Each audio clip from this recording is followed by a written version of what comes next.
Secretary Beatrice. And also our lab technician. Yeah. Security. Security Sami. Okay. Sami. Library. That's Bismarck. Secretary, our school secretary. Tumakai Samuel is here.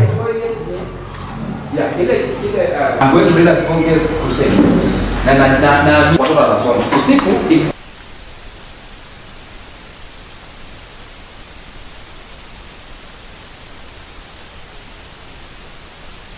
wengi sana tuliwaacha na bado wanahangaika.